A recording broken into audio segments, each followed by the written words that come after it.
Assalamualaikum warahmatullahi wabarakatuh.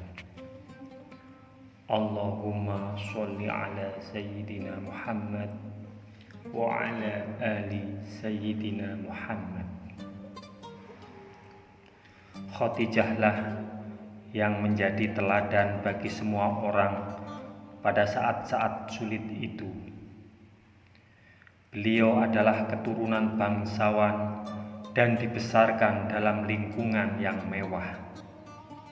Namun, ketika harus meninggalkan rumahnya yang luas dan tinggal di lembah yang sempit, Khadijah sama sekali tidak menunjukkan keengganan. Beliau mengumpulkan segala kekuatan, keberanian, kemampuan, serta bangkit penuh semangat. Pada saat-saat itu, air adalah hadiah yang sangat berharga.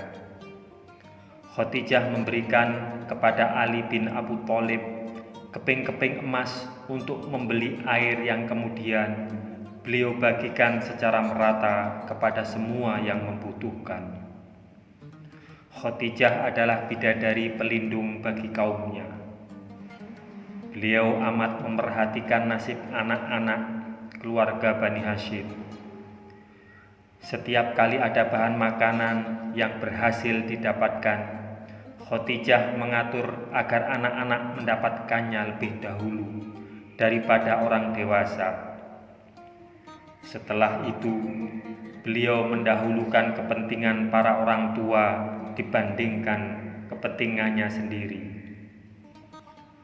Khadijah selalu menjadikan sabar dan sholat sebagai sumber kekuatannya. Beliau memohon pertolongan Allah setiap saat. Ketika berdoa, Khadijah tidak hanya mendapatkan pertolongan, tetapi juga keberanian, kekuatan, kedamaian, ketenangan, dan kepuasan. Selama 3 tahun di pengasingan itu, kekayaan Khadijah yang berlimpah itu habis. Sebagian besar harta itu digunakan untuk membeli air. Beliau amat berbahagia karena dapat menggunakan kekayaannya itu untuk menyelamatkan hamba Allah yang paling mulia, Muhammad Sallallahu Alaihi Wasallam dan keluarganya. Beliau menganggap semua itu adalah sebuah kehormatan sehingga sangat mensyukurinya. Di tengah-tengah bencana dan kesusahan itu, Khadijah tetap tegar dalam keimanan. Hal itulah yang menjadi sumber kekuatan yang tidak tergoyahkan bagi orang-orang di sekitar beliau. Khadijah selalu berhubungan dengan Allah lewat sholat. Sholat adalah rahasia keberanian beliau. Perilaku beliau yang tenang dan lembut menjadi pendorong kekuatan bagi seluruh anggota Bani Hashim di tengah-tengah kesulitan itu. Islam sangat memuliakan kaum wanita. Rasulullah Shallallahu Alaihi Wasallam bersabda, "Seindah-indahnya perhiasan di muka bumi ini adalah wanita sholihah."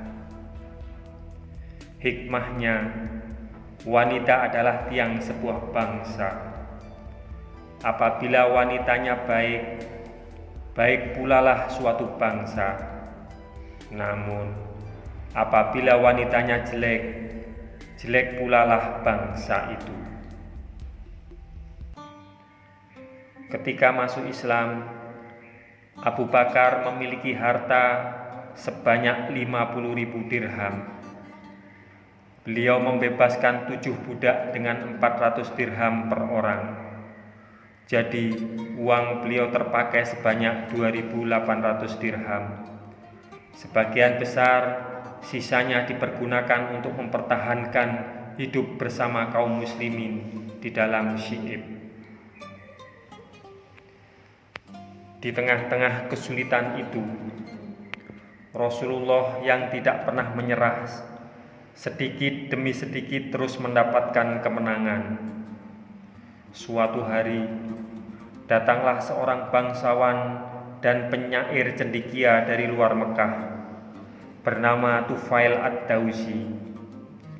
Seketika itu juga, orang-orang Quraisy memberi peringatan, hati-hati terhadap Muhammad, jangan dengar kata-katanya, dia telah memecah belah orang dengan keluarganya. Kami takut jika kamu mendengarnya, kaum kamu juga akan terpecah belah. Hati-hati dan jangan sekali-sekali mendengarkannya. Diperingatkan seperti itu membuat Tufail penasaran. Namun, aku adalah cendekiawan dan penyair. Aku dapat mengenal mana yang baik dan mana yang buruk. Apa salahnya kalau aku mendengarkan sendiri apa yang dikatakan orang itu? Jika ternyata baik, akan aku terima. Kalau buruk, akan kutinggalkan. Setelah berpikir begitu, Tufail ad-Dausi mengikuti Rasulullah sampai ke rumahnya. "Tuan, benarkah Anda seperti dituduhkan orang?" tanya Tufail. "Apa yang Anda bawa dan Anda sampaikan kepada mereka?" Rasulullah menjawab pertanyaan-pertanyaan itu dan membacakan ayat-ayat Al-Quran. Hati Tufail segera luluh dan dia pun memeluk Islam. Ketika kemudian ia kembali kepada kaumnya, sebagian mereka langsung memeluk Islam, sebagian yang lain tampak ragu. Selain Tufail, ada 20 orang yang diutus masyarakat beragama Nasrani untuk mencari tahu tentang Rasulullah. Begitu bertemu dan berbincang dengan beliau, mereka langsung menyambut, menerima dan beriman kepada beliau. Orang-orang Quraisy menjadi geram dan memaki-maki mereka. "Kalian ini utusan yang gagal. Kalian disuruh oleh masyarakat seagamamu mencari berita tentang orang itu. Sebelum kamu kenal benar-benar siapa dia, agama kamu sudah kamu tinggalkan dan lalu percaya saja apa yang dikatakannya." Melihat orang-orang di luar Mekah seperti Tufail ad-Dausi dan orang-orang Nasrani memeluk Islam, para pembesar Quraisy yang paling gigih memusuhi Rasulullah pun jadi bertanya-tanya, benarkah yang dibawa Muhammad itu benar?